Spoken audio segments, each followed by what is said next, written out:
Então, vamos lá. Mestre, se porventura mereço a tua bênção, que ela seja dada aos companheiros que ficaram no mundo. Eles carecem da tua ajuda agora e sempre. Viam-se palmas batendo e delas faiscarem claridades que se intercruzavam em todas as direções. E o Cristo no centro amparava Francisco, que chorava lágrimas de alegria e de saudade. Nesse momento, palpitou no coração do poverelo um amor indescritível, e ele perguntou ao Senhor: Mestre, e Maria, tua e nossa Mãe Santíssima? O silêncio dominou o ambiente, misturado com uma alegria inexplicável, e Francisco, ainda amparado por Jesus e tomado de emoção, buscou-a entre os presentes, mas não viu aquela que tanto amava. E recordou-se fortemente do momento cruciante do Calvário. Rememorou todo o drama e, apurando os ouvidos espirituais para ouvir novamente, regressou no tempo e no espaço, captando as ondas etéricas que têm a função de guardar os segredos da vida. E ouviu, com alegria, o que foi registrado no Evangelho e que ele mesmo escrevera no capítulo 19, versículo 20, 26 e 27. Vendo Jesus, sua mãe, e junto a ela o discípulo amado, disse: Mulher, eis aí o teu filho.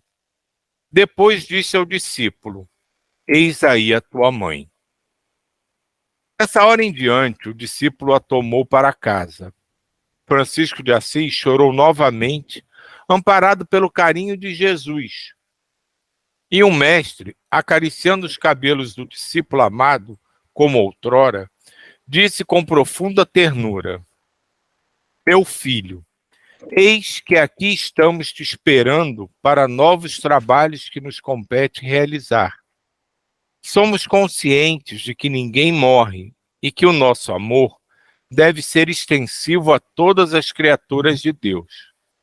Se o céu verdadeiro está dentro das almas em despertar gradativo, como então sofrer por alguém que procura, com ingentes esforços, ajudar na consolidação da obra do bem, os campos do mundo?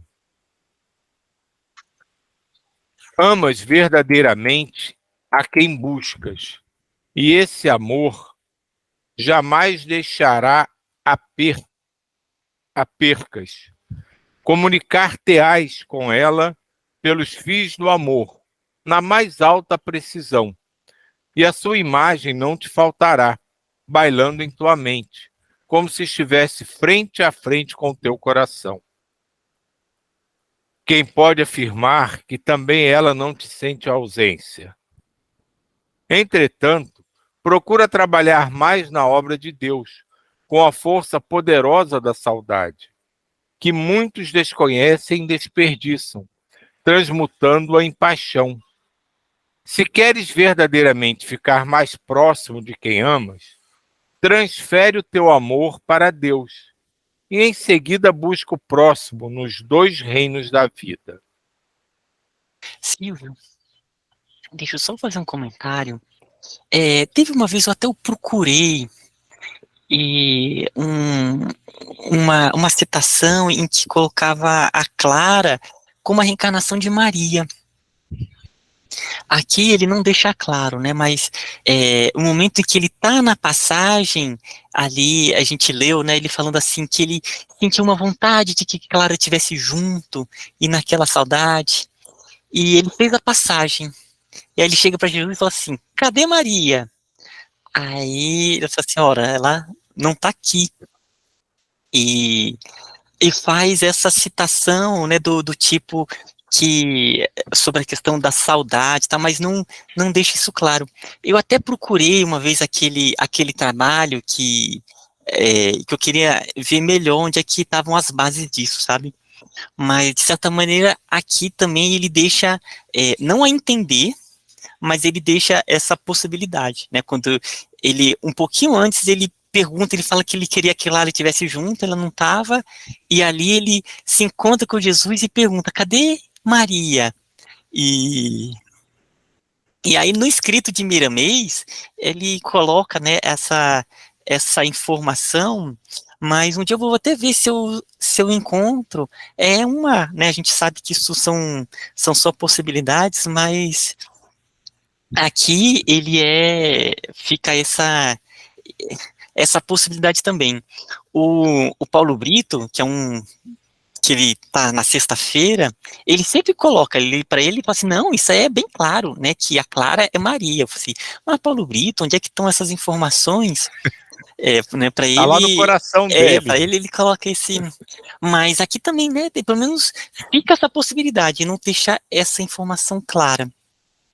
Né? E tu Sobre tocou num Clara. ponto interessante, porque até isso tem tudo a ver, né, com a forma que o amor deles, né, se desenvolveu, né, quando eles se viram, né, aquela coisa de reencontro tão forte, né, tem realmente tudo a ver com João e Maria, né, mas é o que tu falou, é uma possibilidade, né, nunca vi ninguém cravar isso, não sei, agora estou dizendo o Paulo, mas nunca vi ninguém cravar isso não, mas você levantou uma possibilidade que no mundo de tantas possibilidades como a gente tem, é bem plausível.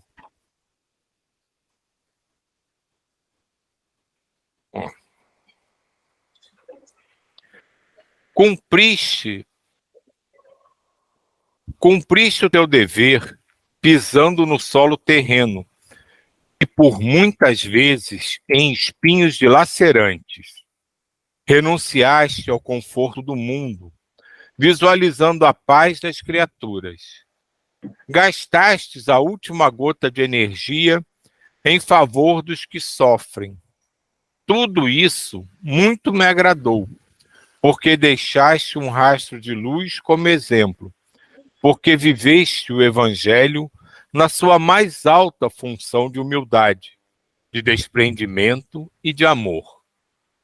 Foste levado ao mundo em momento psicológico, entre duas forças das trevas, cruzadas e inquisição, para manter o equilíbrio na educação das criaturas. E o traço que deixastes nunca se apagará nos corações que buscam o entendimento. Ficarás na história, mas na história dos sentimentos, que eleva e que salva. Confundiste as inteligências dos sábios e levaste a teologia burocrática a pensar. Despertaste a igreja que estava sendo dos Césares, para voltar a ser a igreja de Deus. Mesmo que essa volta demore, o importante é que venha a ressurgir como nasceu, para a glória de Deus. Ergue-te diante da tua própria consciência, onde está o trono de Deus. Vê e sente o que tens mais a fazer, que a perda de tempo nos faz crer na perda da própria felicidade. A tua glória será de rever todos os teus companheiros dos tempos do Evangelho nascente e abraçá-los com eterna junção de fraternidade de onde ressurgem. Em sequência, começos de novos trabalhos no que tange ao bem comum. Que Deus te abençoe sempre. Francisco desprendeu-se dos braços de Jesus e saiu tocando todos os companheiros das duas alas, em estado de emotividade sem registro. Depois pediu desculpas e buscou o corpo físico que lhe servira de instrumento na terra, e o viu rodeado pelos inúmeros discípulos que se mantinham em orações constantes. Alguns choravam no silêncio que a dor do coração educado podia manifestar. Pai Francisco, empenhado na força da gratidão, foi levado pelo desejo aos pés do corpo físico que acabara de deixar como roupa imprestável e beijou-os comovido, agradecendo-lhes pelo tanto que serviram para andar nos caminhos do mundo, na luta de levar o evangelho aonde quer que fosse. Beijou em seguida as mãos que lhe serviram de valioso instrumento para alimentar o corpo, para trabalhar, para cumprimentar os outros, para transmitir a força do Cristo nas curas dos enfermos, para abençoar quando era tomado pela luz do nosso Senhor. Beijou a sua própria boca com ternura e respeito, e nela deixou 2 lágrimas de luz, oriundas do coração, e falou comovido: eu te agradeço, instrumento de luz, que me serviu para transmitir a verdade e que me ajudou a apaziguar. Tu és porta grandiosa por onde a misericórdia se manifestou, não por mim, mas pela graça de Jesus, em nome de Deus. E Francisco Espírito agradecia ao Francisco Corpo, em outra dinâmica do verbo. Lembrou-se no momento de deixar uma herança visual para todos os seguidores de jornada. Olhou a sua feição melancólica pelo desgaste do corpo físico, ao qual ainda se achava ligado pelo cordão de vida, e imprimiu em sua mente poderosa uma feição de alegria. Como por encanto, o rosto de Francisco Corpo se iluminou. Os presentes emocionados admiraram o fato, considerando-o mais um milagre do Pai amado. Ninguém mais chorou e ele, satisfeito, pensando em Cristo, viu 2 dedos de luz. Ai, me perdi. Pensando em Cristo, viu 2 dedos de luz desatarem os laços que ainda o prendiam ao fardo que lhe servira por 44 anos na terra. Fio, deixa eu só fazer um comentário. 2 sobre essa parte. Essa questão dele, o seu corpo físico, o agradecimento ao corpo físico. Isso é uma lição tão grande. O carinho e o agradecimento que a gente tem que ter ao corpo físico como uma oportunidade que nós temos aqui de aprendizado aqui na Terra. E o cuidado que a gente tem que ter com ele, porque ele é uma expressão do nosso espírito, né? Então, é importante que a gente busque a harmonia em todos os corpos, né? Inclusive no corpo denso. Então, aqueles exercícios constantes, né? O Djaí que fica todo dia de manhã bem cedo, vai fazer suas caminhadas, né? Que até nos envia fotos, o cuidado com a alimentação, com a água, esse carinho mesmo com o corpo, porque é um empréstimo que a gente tem do mundo maior e, de certa forma, ela tem ela tem um significado também, né? Não é que se ficar apegado ao corpo, mas cuida desse instrumento que foi emprestado pelo mundo maior. E aí, para terminar, essa questão que ele olhou ali e o corpo meio que reluz e sorri. Eu me lembrei uma vez, quando eu estava lá na minha graduação, naquele centro católico, que era bem na minha casa vizinha da República, e aí eu conversando com uma das pessoas lá, que ele era um religioso, o nome dele era Luizão. Luiz, a gente chama ele de Luizão. Aí a gente estava conversando sobre Teresa de Lisieux, a Santa Teresinha, né, que é a Santa Teresa do Menino Jesus, Santa Teresinha do Menino Jesus. Ela morreu muito jovem, ela morreu com 21 anos, e ela deixou uma obra linda, que é um livro chamado História de uma Alma, onde ela conta a trajetória dela de falecimento até os 21 anos. E é lindo aquele livro, né? Ele se tornou, assim, um clássico da literatura espiritual.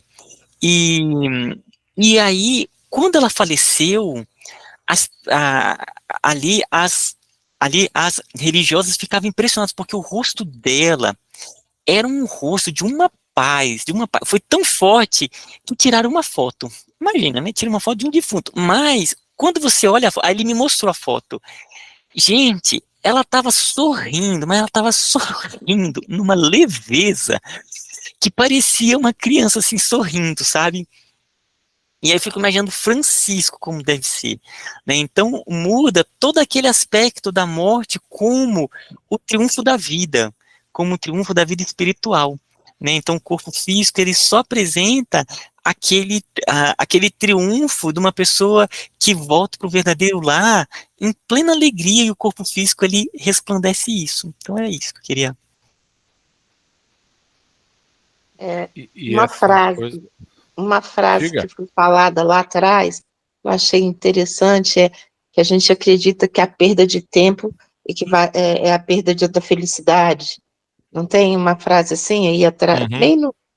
e eu achei isso tão interessante, porque realmente, ainda mais agora, né, final de ano, né, parece que quando a gente olha, muita gente fica em depressão, né, fica mal, porque acha que, né, perdeu tempo, não fez o que tinha que ter feito, e entra num processo, assim, de tristeza, né, e como se perdesse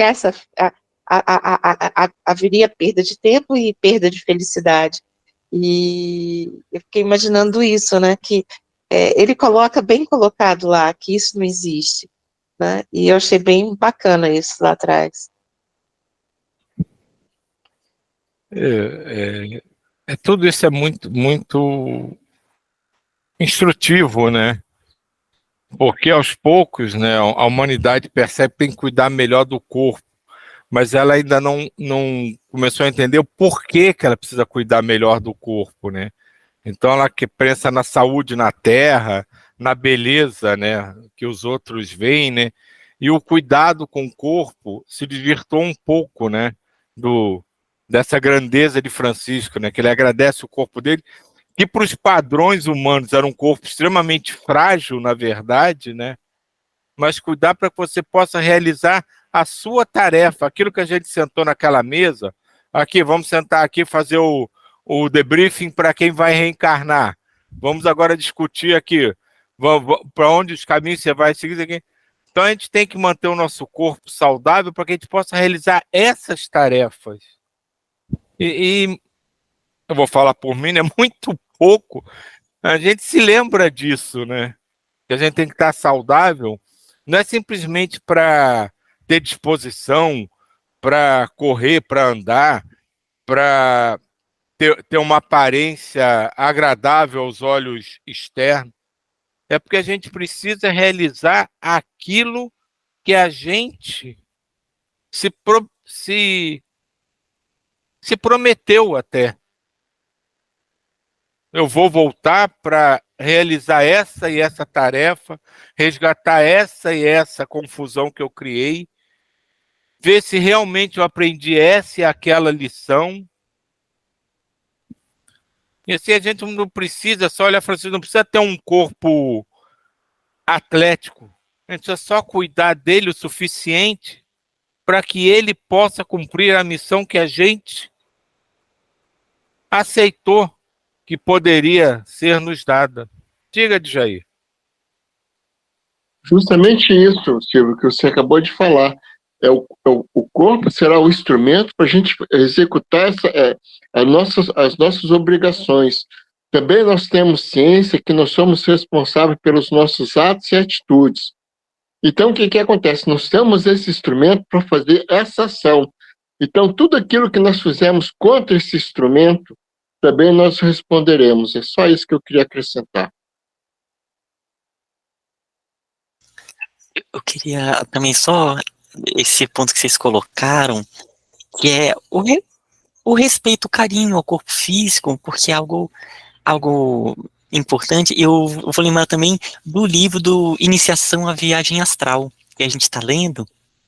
No começo do livro, né, não sei se vocês vão lembrar, o Lancelin, ele coloca algumas diretrizes para que a pessoa que ela quer se colocar a serviço do mundo maior, inclusive por meio do desdobramento consciente, né? Porque o livro todo, ele apresenta o desdobramento, mas de uma forma assistencial, sempre para auxiliar a espiritualidade, doando esse fluido vital que nós temos por estarmos encarnados, né? Dessa energia etérica que vem do duplo etérico. E aí, são várias diretrizes que ele coloca, e uma delas, ele fala isso, ele fala que é cuidar do corpo físico, porque a pessoa que quer doar energia, ela tem que buscar uma higiene, uma saúde em todos os corpos, né? Então, no corpo mental, nos pensamentos, com que a gente coloca para dentro, no que está escutando, no que está vendo, no aspecto emocional, dos sentimentos e do aspecto etéreo-físico. Então, ele coloca vários pontos, que é cuidar do corpo, estar próximo à natureza, são os exercícios, uma boa água. Então, ele é um aspecto até para gente que está nesse trabalho de irradiação, a gente tem que cuidar, sabe? A gente tem que ter essa consciência de que ele é importante para esse processo de doação de energias também. Tanto que a yoga, né, no caminho da yoga, tem um deles que é a Hatha Yoga, que é o aspecto do corpo físico, né? Então tem aí todo a harmonização do corpo físico, não só ele, é um conjunto, não, mas já que aqui estava falando do corpo físico, o agradecimento dele, então acabou que a gente aproveitou para dar esses aspectos aqui. Você quer que leia mais um pouquinho?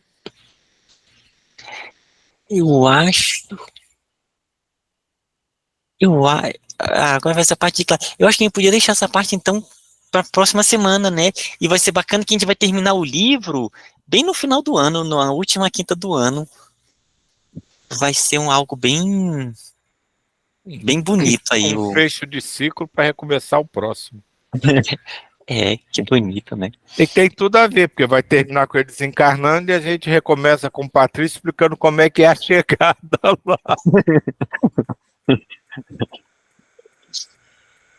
Ai, não, então, só essa questão que você falou, Silvio, da chegada, tem um livro, gente, que é sobre a chegada no plano espiritual.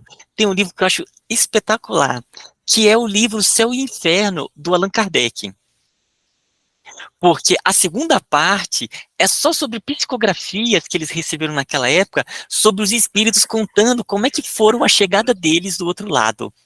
É tão rico, gente, é tão rico aquela parte. Eu acho ela de uma riqueza, porque são tantas e tantas formas diferentes que foram colocados ali, ele chegando, pessoas que achavam que iam encontrar uma coisa, encontraram outra coisa totalmente diferente, e vale bem a pena